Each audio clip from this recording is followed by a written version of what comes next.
Hey guys, so here we are in Beetle after a normal 22 pop up. I'm dropping the stable, I'm turning off view lock, I'm getting double bit, I've got a stuck eye right there that I don't think I noticed, that's not good, and I'm getting horse collar. Usually I like to drop my stable first and then get the double bit, and then horse collar last, because if you don't have enough wood to get horse collar, you don't have enough wood to drop farms anyways. Find the fastest speed that up.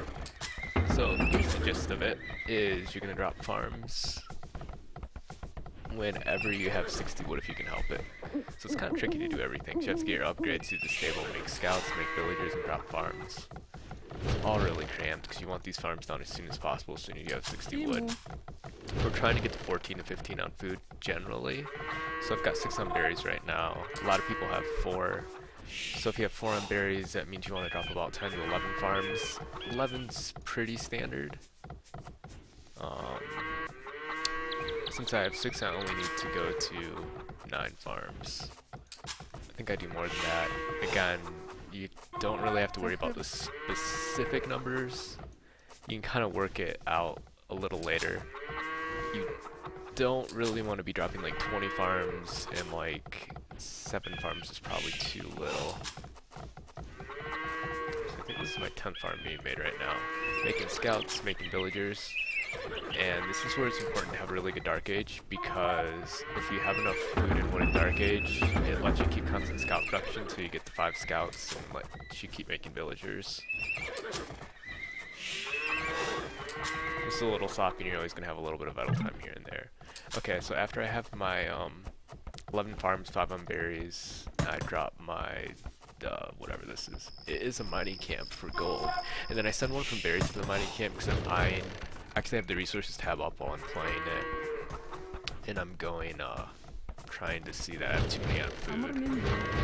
I kind of want to saturate the gold and get like 3 to 5, 6 builds on there. I really want 7 before wheelbarrow. That'll allow me to keep making archers. And then here's the key. See, I have 13 farms right now and 2 on berries. I'm actually going to take one bill and drop the 14th farm, which if I was like just watching, I would rather delay this, but I just want to get this out of the way because you're having to be harassed and everything right now, and so it's just hard to remember to do this. So now it's easier for me. I know I have my 14 farms, and when this guy's done on berries, he's going to go to gold.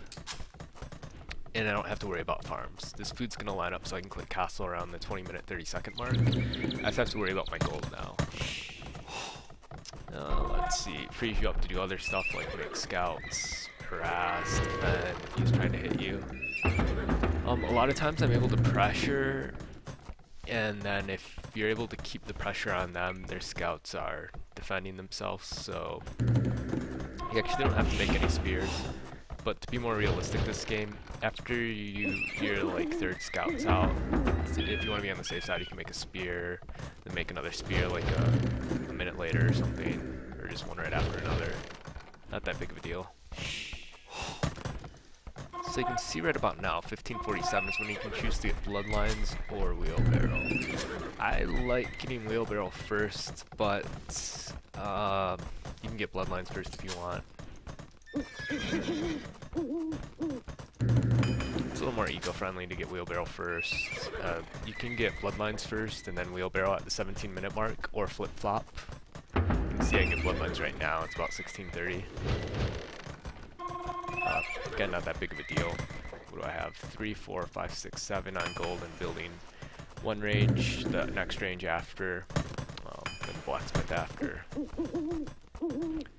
Next mining camp. Now here's the only other important next thing I try to keep in mind, is to make my 3rd range at about the 18-minute mark. If everything else went cleanly and nothing crazy is going on, you didn't have to make any more units. If something crazy is going on and you're pressured and had to make more units, then you're probably going to have to delay it a little bit.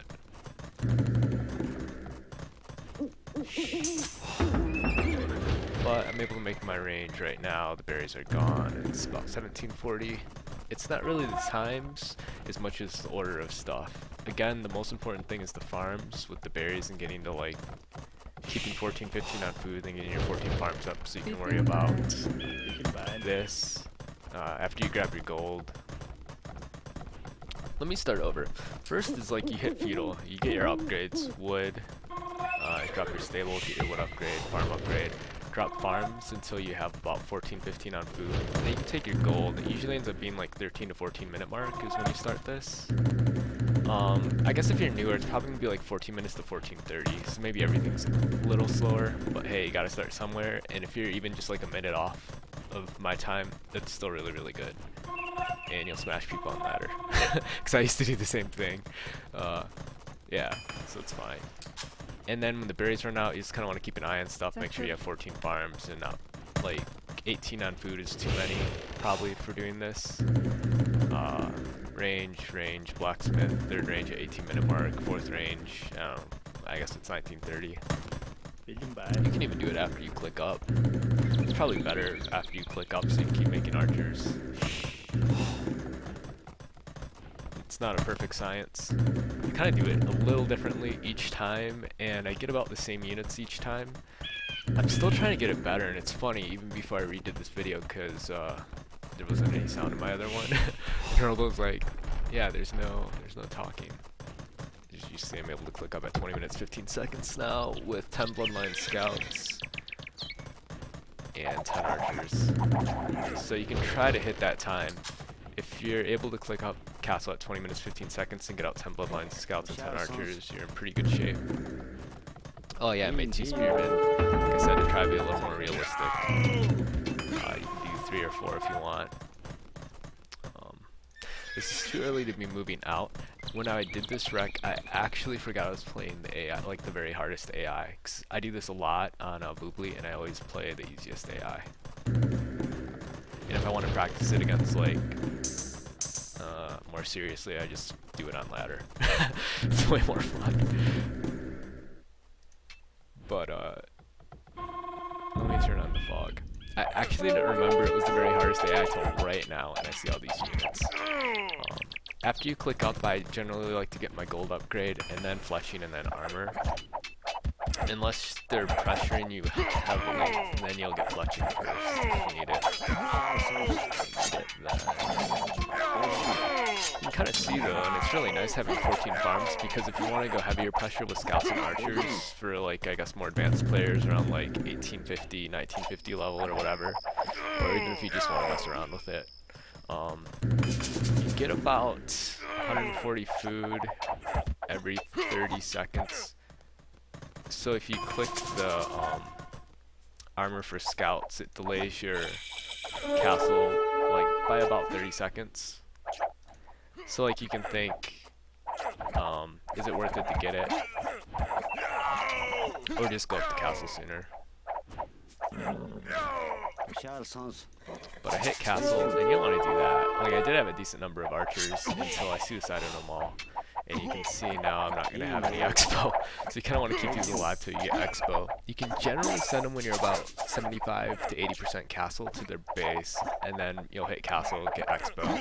Sometimes you'll be there a little too soon, but it's pretty easy to delay, and the Xbow upgrades really fast. I want to click Bodkin next from the blacksmith.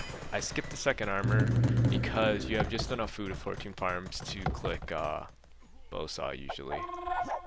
Dropping the other TC. I'm reinforcing with Cav Archer. So 2 things you can keep in mind is you can like rally the Cav Archer in this case in front of my main goal. So until you know you're safe, because sometimes they're doing the same thing you're doing and they're trying to sneak Xbows or crossbows into your stuff. So it's nice to have Cav Archer back there to defend. But this is actually pretty realistic. So if I was playing a human player, other units are up here. So I can just send my Cav Archer up here. I suicided all my range units, no problem. To actually beat the hardest AI, new AI for HD, it's probably better to do something else than this. But I've always done this against the hardest AI, and it just seems to work really well. And it's really, really good practice for human players, because you can do this at pretty much any level against human players for a lot of different games. Even if they opened Rush, you can clean up the Drush and then do this. If you're a little higher up and they Drush flush, you can add in skirmishers and then go back into archers. Lower level, you can just do the same thing, and everything will be out fast enough if you do it right, where you can get away with it.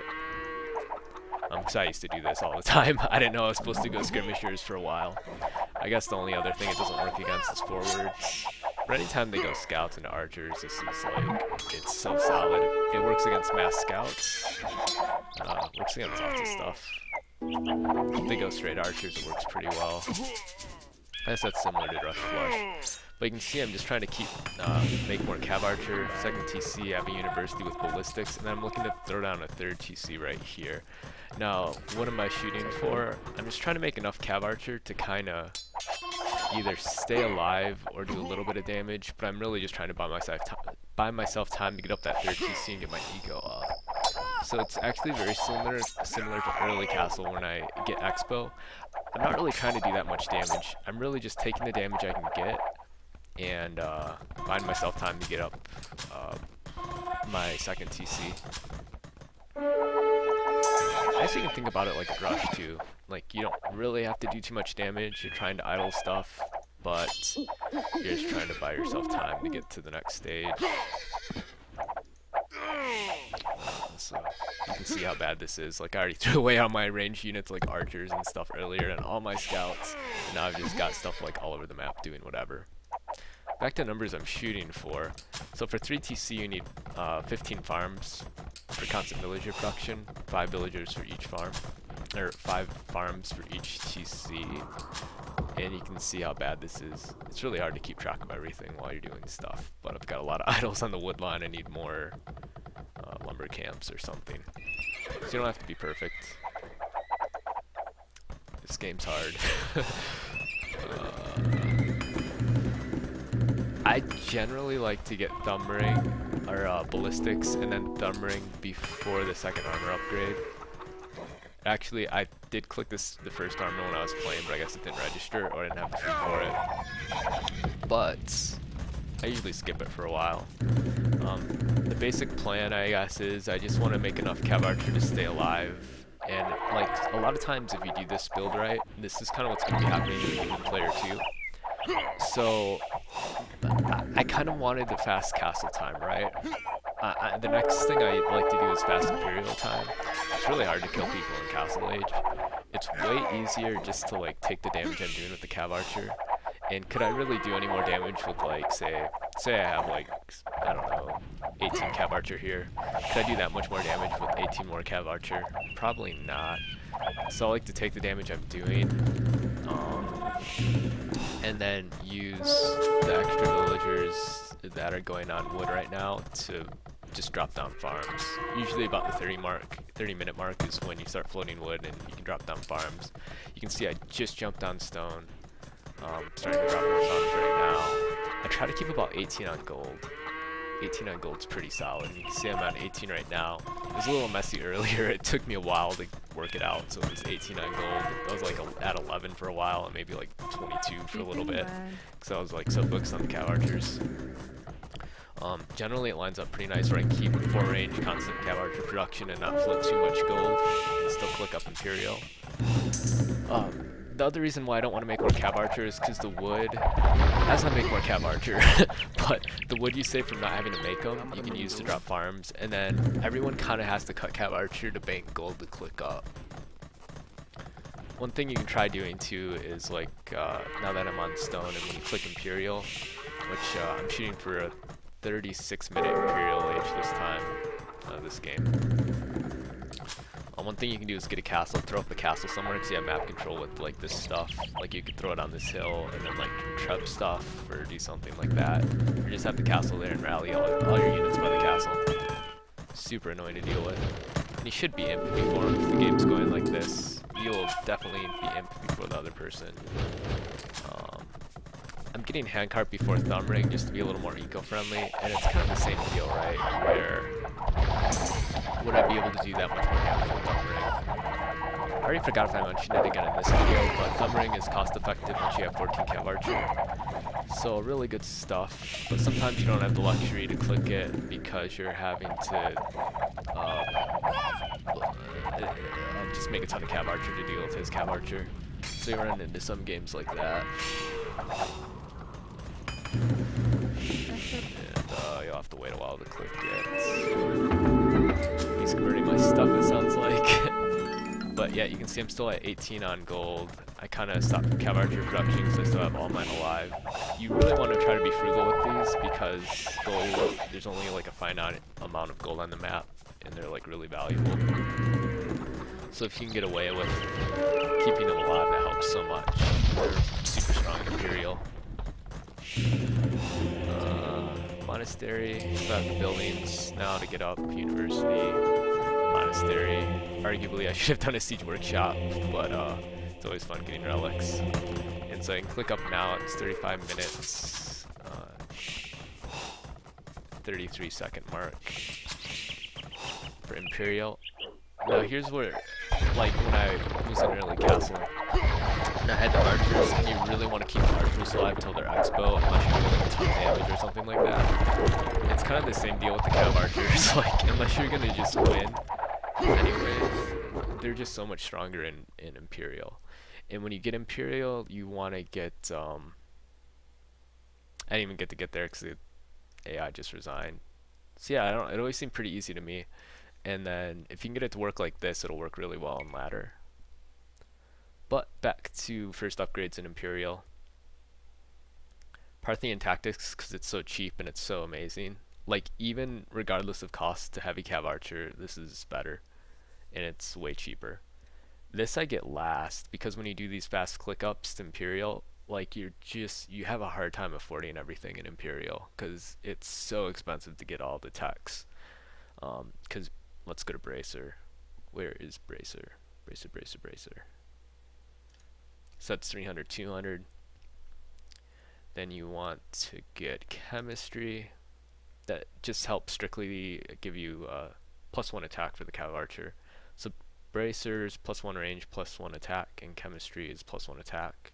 And it takes a while to research. I forget how long it is, but 300 food, 200 gold. Also expensive. A lot of people use cap rams when they do this too because it's just too expensive to get siege ram. It's cheap to get cap ram, but it's expensive to get siege ram. And since you can't really afford everything, getting conscription isn't really that big of a deal because Hun stables are so fast, and usually it doesn't help that much because you're not looking to add on like a ton of Cav Archer right away. So when you can afford it, I would get this. What else? And then of course all the things for the Hussar. Huns and Imperial are generally looking to go Hussar, Cav Archer, Siege Ram, unless they're doing something crazy like going Cavalier, Paladin, or something. One cool thing I just learned the other day, which is kind of funny how I never noticed it before, but the base Pierce armor for Scout Cavalry, like Cavalry and Hussar, is +2. So if you get all the armor upgrades, they have +6 attack or armor, so it's kind of important. And I've been getting to blacksmiths and Castle Age, late Castle, so I can like research iron casting and all these attack and armor upgrades for the Hussar while I go up, because blast furnace and plate barding armor are really good, just because these last upgrades give +2 attack and +2 defense respectively. So yeah, they're awesome. That's it though. Once you get to Imperial, cap rams are nice and siege rams are amazing, and you just tear through everything. And they've got so much HP. Like that's really your kill them unit. Here we go. Yeah, 270 HP. It's like, I don't know how much HP a house has. I think it's like 900. So these are just like so hard to kill, and that helps you so much. And they'll destroy stuff, and their units will automatically attack it. So they can't, like, unless they keep right clicking on your units, they're attacking their rams, so they tank really well. Versus Castle Age battering rams, not quite as cool. 175 HP, and I don't know what the DPS is. It's like 125 attack every 5 seconds or something. And I don't know what siege ram is, but it's like way more. I think it might even be twice as much. So yeah, that's your their kill them unit, and that's why I like kind of rushing through the ages, having a fast Castle Age, fast Imperial Age. And I like this build because it allows you to get out a ton of units, 10 Bloodline Scouts, 20 Archers to Xbows, more than doable, and that should get you to a spot where you're doing a decent amount of damage and give you breathing room to get a fast Imperial click. And it's fun to do because it's like so hard to do everything in Castle Age against a human, where you're trying to harass them and then also get your eco ready to click up Imperial. But I think it's good practice when if you want to do other strategies that are more aggressive, because it'll get you used to multitask. I think it's way easier to do because like they have to do damage to you, and you just kind of have to keep them busy while you get your eco up. And I think if you do this right, you're gonna do like a lot of damage. It's gonna be amazing. Anyways, that's the video, and hopefully it helps. See you guys.